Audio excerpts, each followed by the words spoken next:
Hello, this is Jeff Badge of the Grinding Dock, and we're going to talk today about cleaning nozzles, scrubber nozzles when you're grinding carbide, typically in the tooling industry. Typically people making end mills and tungsten carbide with diamond wheels. And some people use a scrubber nozzle or a cleaning nozzle to at least allegedly clear away the loading that's such a bad issue when you're grinding carbide with diamond wheels. So when you grind carbide with diamond, loading is always a serious issue, and we have to cope with that. You can stick the wheel as one option. One option is to use a cleaning nozzle. And for years, it's typically a car wash style fan nozzle that fans out at 30 degrees, and then you put it above the wheel, and you have a separate pump, typically a positive displacement piston pump, that puts out something like 50 to 100 bar. 100 bar would be 1450 psi, 1450 psi.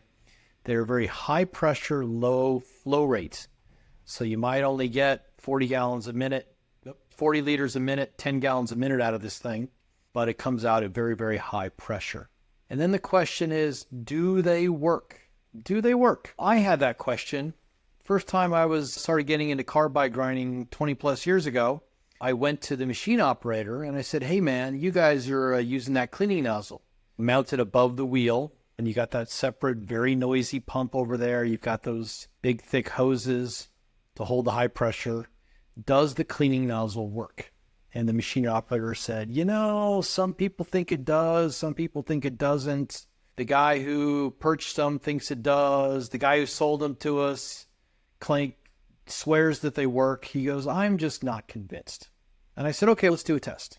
So let's grind with your cleaning nozzle on, and let's measure power with the grindometer, and let's see what happens.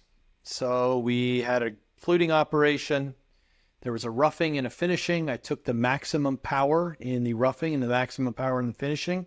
After we trued and stuck the wheel, we started off with a 1 kilowatt load for roughing and about 0.5 for finishing. And then as the wheel continued to grind more and more parts, more and more end mills, the wheel loaded. As the wheel loaded, we got higher power because of all the rubbing. And then after 10 or 11 parts, we were looking at around 1.7 kilowatts. And we said, okay, maybe it's time to stick the wheel. And I said, okay, Joe, let's repeat the test. So let's go back and true the wheel the exact same way. Let's stick the wheel the exact same way, and then let's turn the cleaning nozzle off. So I went back there, and the damn thing was vibrating, and I pulled the plug and said, okay, no more cleaning nozzle. Let's repeat the test. And what happened? When we have the red curve, power went up and up and up and up and up. It went up a little faster than it did with the cleaning nozzle on, but not much. I can't say I see a real big benefit to the cleaning nozzle. I'm not feeling the love for the cleaning nozzle. Now, we were running it at 40 bar, 580 psi, and no one has really studied cleaning nozzles for carbide.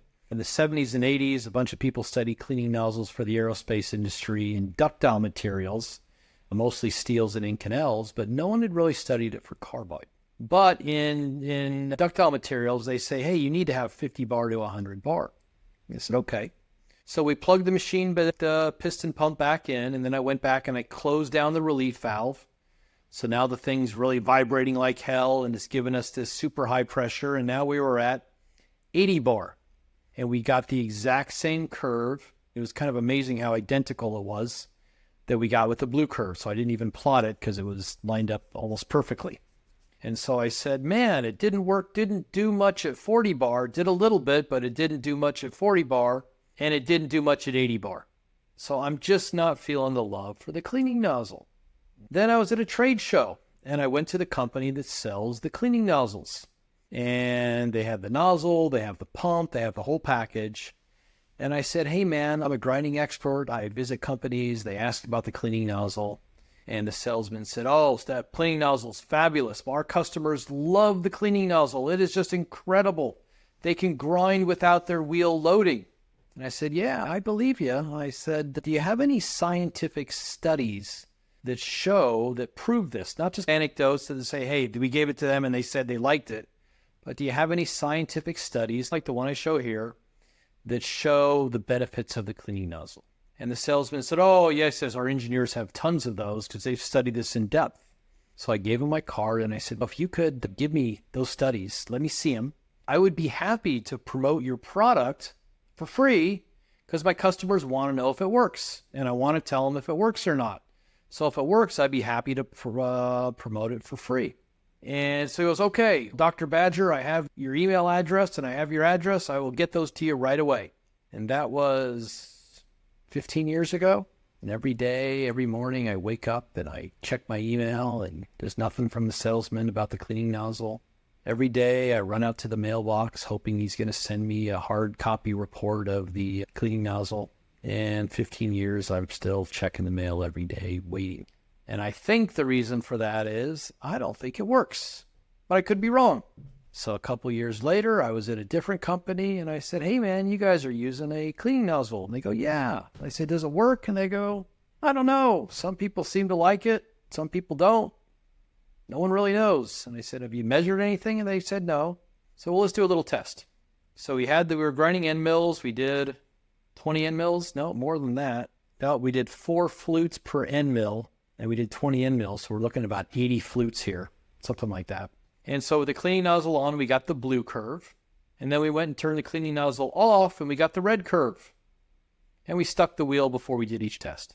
Now, something funky happens at that part number 0 to part number 1. I don't really know what that is. And if we take that away, there's no benefit. Same thing. And even if we leave that in, there's really not much of a benefit to the cleaning nozzle. Wheel's still loading. Carbide is still getting in the pores of the wheel. So now I've got 2 cases at 2 different companies and 2 different operations, and I'm not feeling the love. But I'm still not sure. So a couple of years later, I'm at a different company. I say, hey man, what do you think of that coolant nozzle?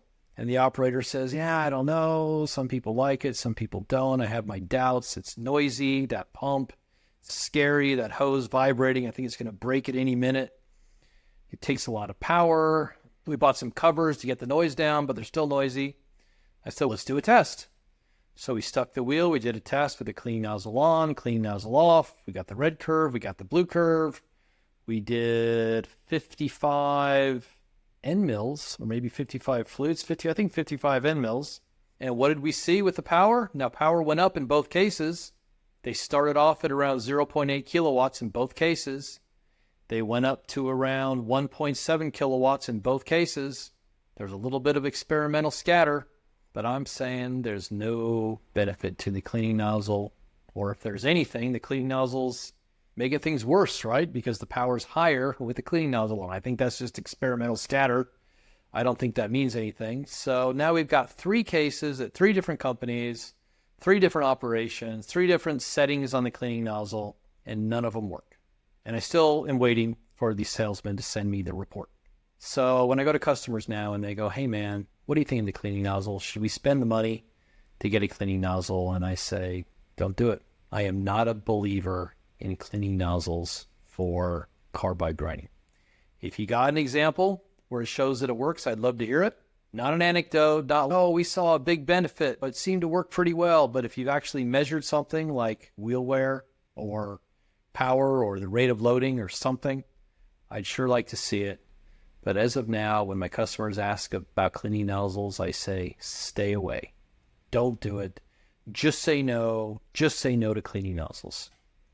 This is Jeff Badger, the Grinding Doc, talking about the fundamentals of grinding, all the stuff I teach in my courses, all the stuff that's given in the 4,000-page book of grinding.